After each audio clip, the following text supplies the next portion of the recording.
Estamos en el bicentenario de nuestra independencia y abundan los historiadores en estos días dando diferentes hipótesis de lo que sucedió en 1816.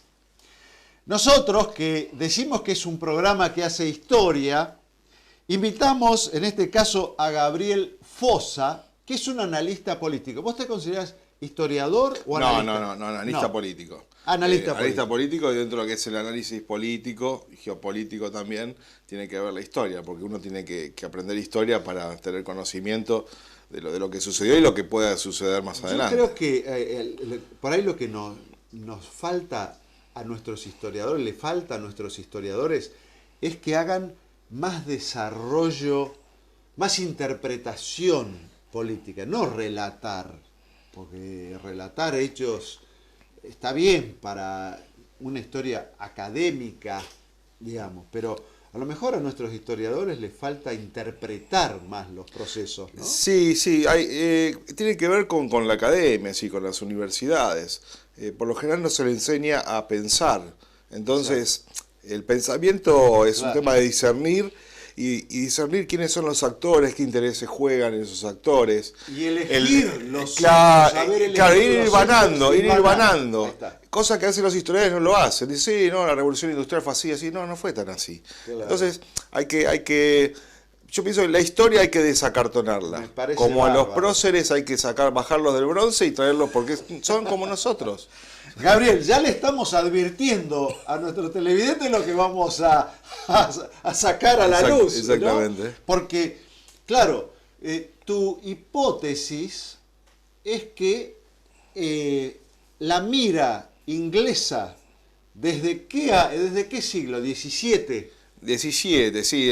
Bueno, en el principio hay un cambio vertiginoso después de Cromwell. Después de Cromwell, que es la primera república a nivel mundial, sí. Cuando decapitan a Carlos I, ahí ya el reino empieza a tener tanto peso y más las cámaras de los comunes y de los lores a manejar lo que es la estrategia del Reino Unido. Es una alianza, una élite, que ya entraba la burguesía incipiente y después se va a dar más adelante el Banco de Inglaterra a fines casi del 1600, casi 1700. Y ahí tenemos. Y ahí empieza el tema. El sector político unido, monarquía, aristocracia, burguesía, todos juntos, una revolución industrial y encima el sistema financiero, que vos se ve que lo estudiaste, ¿tiene su origen ahí en Inglaterra? No, el origen es en Venecia. En Venecia. El origen, los venecianos siempre, vos fijate que ellos comerciaban con todos y tuvieron muy pocas invasiones prácticamente, porque ellos manejaban muy bien las relaciones. Y manejar las relaciones son poder. Exacto. O sea, es muy simple. Cuando más aliados tenés y sabés qué es lo que tiene y lo que no tiene, entonces podés hacer un toma y daca, entonces vas manteniendo el Estado y la gobernabilidad. Bueno, lo que pasa con Venecia se empieza a trasladar a Inglaterra, a la City de Londres, prácticamente pasan por Holanda, después de Holanda pasan para la City.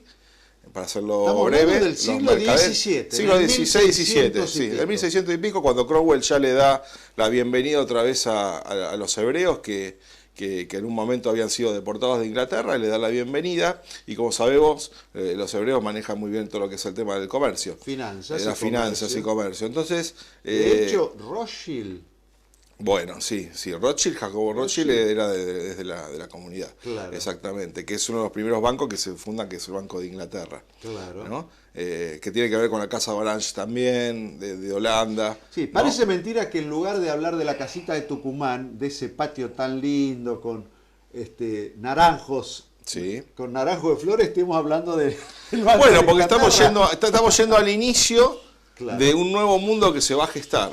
Claro. Es el antiguo mundo de una civilización cristiana y ya en cierta forma cuestionada por lo que es Lutero y después Calvino, sí, en donde se va transformando lo que es el cristianismo de la pobreza y el reino de los cielos, y que estaba mal visto un rico con opulencia. Exacto. En cambio, Lutero empieza a cuestionar a la iglesia con el tema de que había que pagar los casamientos y las imágenes, y ahí hay una transformación, y después viene Calvino diciendo, bueno, para Dios realmente está muy bien a sus ojos que el hombre sea rico, por eso quiere decir que está haciendo bien las cosas. Y ahí, entonces, ponen la piedra basal para decir, hay que hacer plata porque está bien ante los ojos de Dios. Y ahí empezó el momento del corte, el quiebre de la civilización cristiana católica en ese momento, porque Inglaterra deja de ser católica. Ese es otro tema, que Enrique VIII termina con la Iglesia Católica, hay grandes persecuciones, hay asesinatos. Protestantes y de la misma Iglesia anglicana, o sea, el rey es el soberano y el papa de la Iglesia anglicana. Exacto. O sea, rompe con el Vaticano. Sí, entonces ahí estamos hablando de otro poder. Entonces ya hay dos poderes en la tierra, en el mundo occidental. El poder del papado del Vaticano y el poder incipiente de los mercaderes con su rey anglicano. Ahora, Gabriel, te quiero poner en el análisis geopolítico que haces vos, en el análisis geopolítico. ¿Por qué? Porque hay tres fuerzas, ¿no es cierto? Es España, sí, con todo su imperio. Sí. Es Francia, que no sé si logra una dimensión tan grande. No es tan grande. No es tan grande. Pero si es Inglaterra. Inglaterra, claro. Que va a la India, que va a China. Y entonces son esos dos bloques que están ahí. Bueno, es lo que te decía, son dos cosmovisiones diferentes. Uno era la cosmovisión de mantener una tradición greco-romana católica, en donde el hombre lo que busca es la felicidad en la tierra y poder vivir una vida plena, donde la imposición no era una imposición económica, sino era una imposición más bien que venía del rey después a través de los feudos, y bueno... la historia que conocemos, la iglesia y el poder, etc. Ese poder va a cambiar a lo que es el reino del dinero. Sí. Ahí cambia, el nuevo Dios es el dinero, el mercado. Sí. Entonces, ahí vemos el cambio de paradigma que se da después con Inglaterra y después más adelante con la Revolución Industrial. Pero antes se fue sembrando con Calvino, con Hobbes, con Locke, con Adam Smith, que empiezan a confeccionar todo el origen del capitalismo. El origen del capitalismo, en el sentido que, bueno, Adam Smith se va a dedicar a lo que es la nueva economía, empieza a hablar de la división del trabajo, de las colonias. Después Hobbes habla, bueno, del contrato social, de que el hombre delega todo al Leviatán, que es el Estado.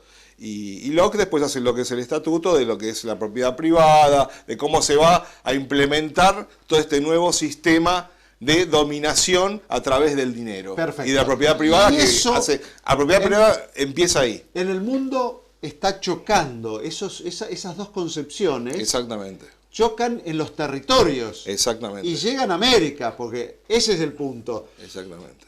Y en América, pero estamos por hacer una pausa, pero yo te voy a dejar 2 o 3 preguntas. Sí. Porque resulta que estaban chocando esas dos cosmovisiones, la de Inglaterra y la de España. Sin embargo, como Francia y con Napoleón era la amenaza, terminaron aliadas. Claro. España e Inglaterra terminan aliadas. Exactamente. Entonces, eso se da porque, bueno, Napoleón al invadir España busca el aliado y eterno enemigo que era Inglaterra. En cierta forma, Napoleón beneficia a Inglaterra cuando supuestamente lo tenía que combatir. En las ciencias políticas se dicen las acciones no deseadas, claro, que son muy importantes. A veces uno quiere generar una acción que piensa que va a ser bien y realmente genera todo lo contrario. Exacto. Y eso en nuestra política también tendríamos que fijarnos en eso, en las acciones no deseadas. Cosa que hizo Napoleón. Hizo una acción que realmente benefició al enemigo, tanto de España como de él. Claro. Supuestamente de él. Claro. Porque en ese contexto España era dueña del mundo. Sí.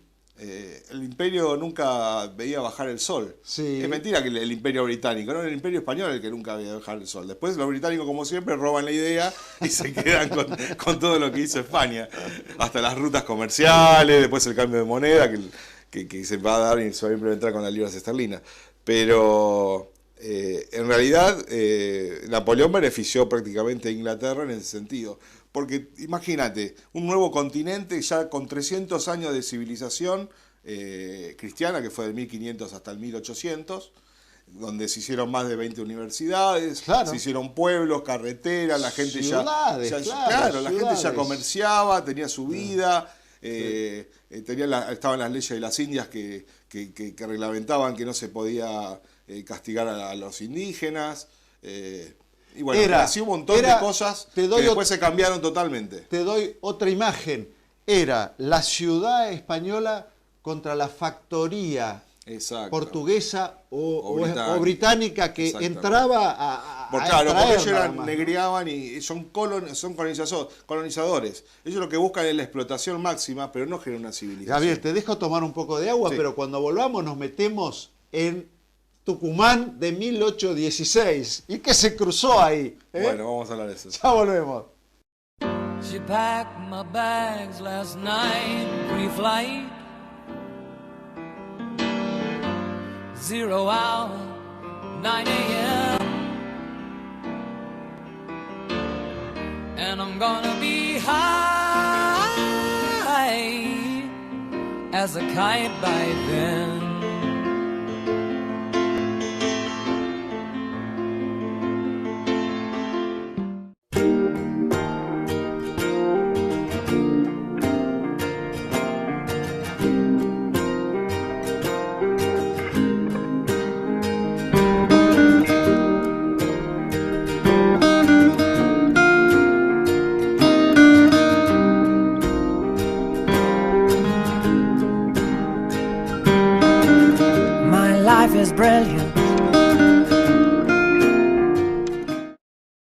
En el bloque anterior, Gabriel Fossa, si usted recién nos toma, se refirió a un marco geopolítico que desde el siglo XVII viene presentando un conflicto entre España e Inglaterra.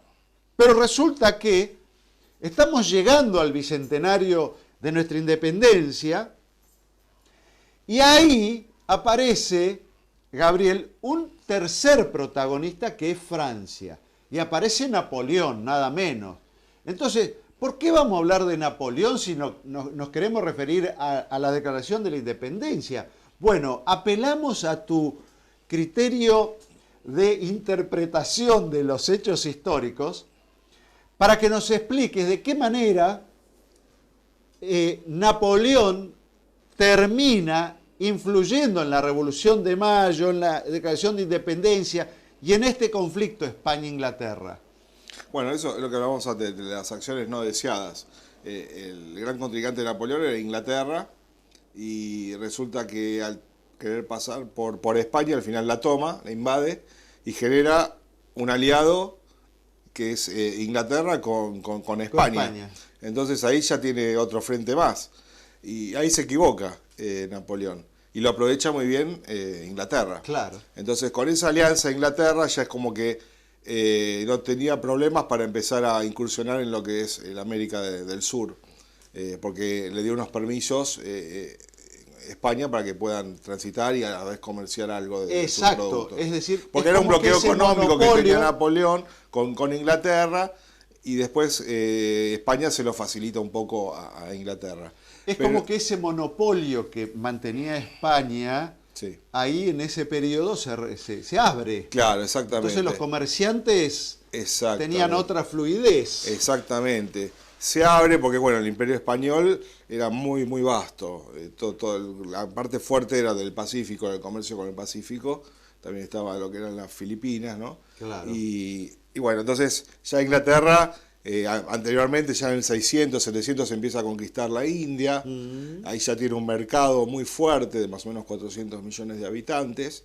En donde, bueno, que después se da la Revolución Industrial cuando se inventa el telar Claro. y ya mecanizado. Y a las indias, esto es aparte, a las mujeres le cortaban el dedo pulgar para que no puedan tejer, para ellos poderle vender sus productos.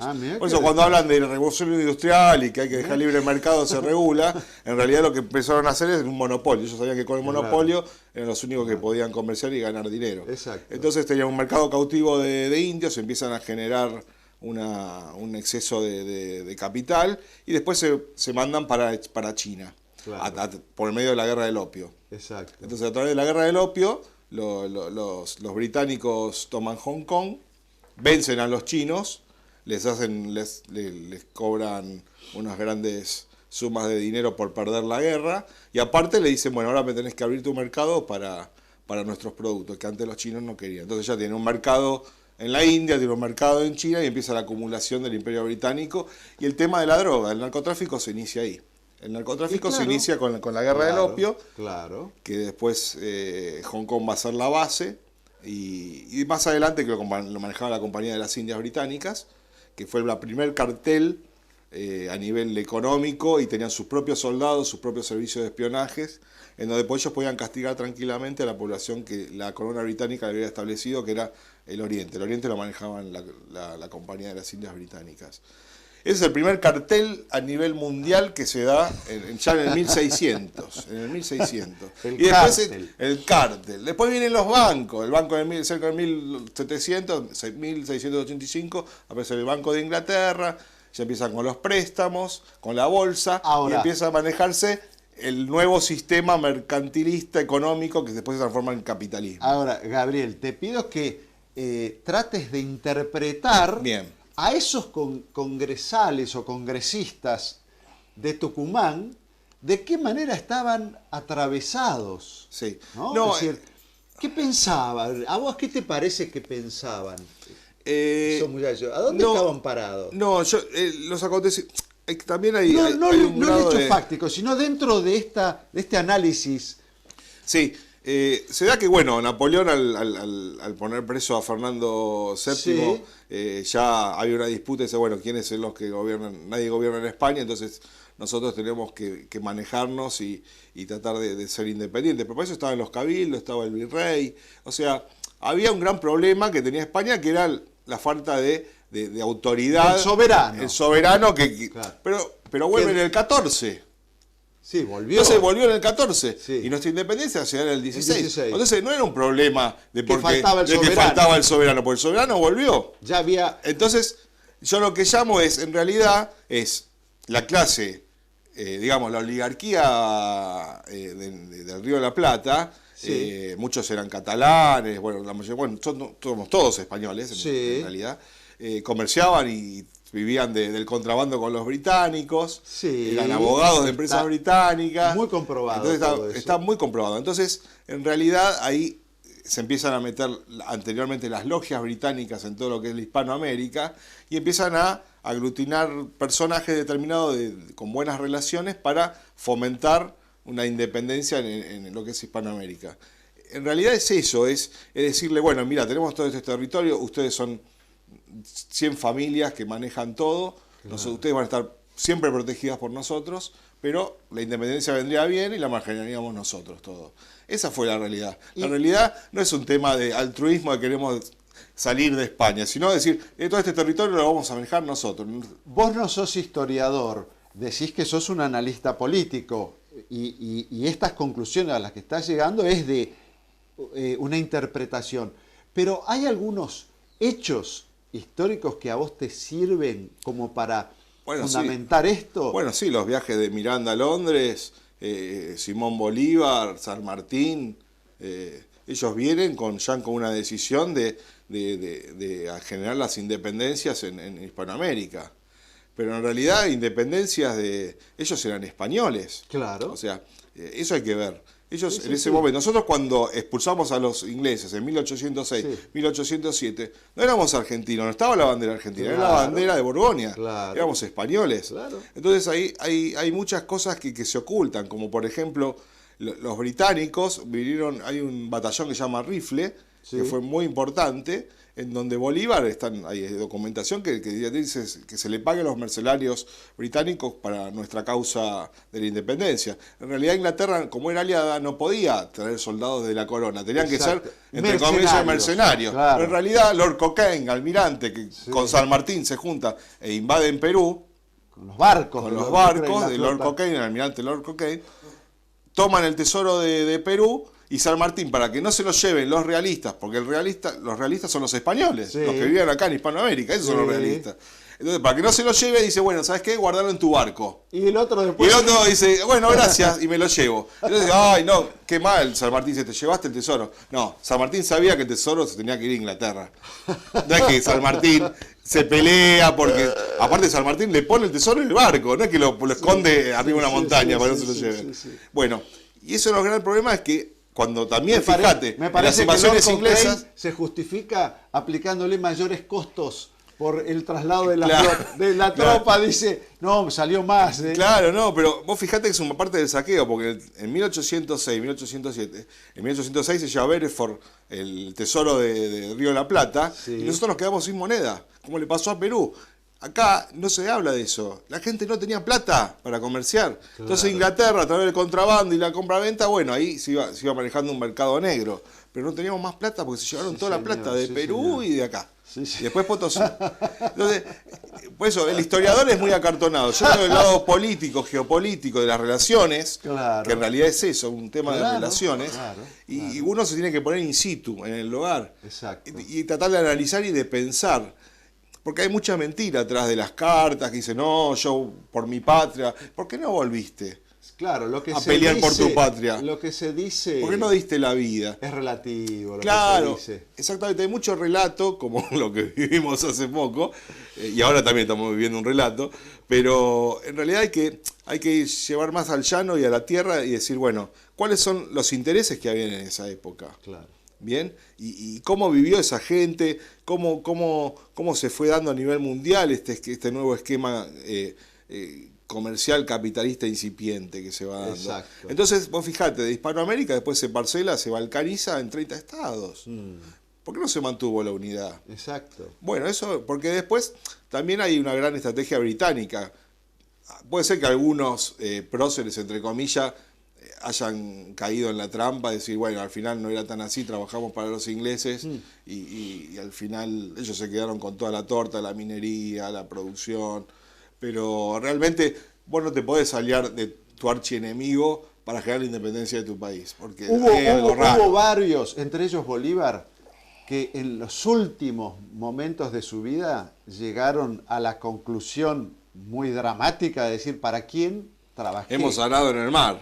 Claro. ¿Para quién trabajé? Claro, pero en realidad yo no sé si es verdad.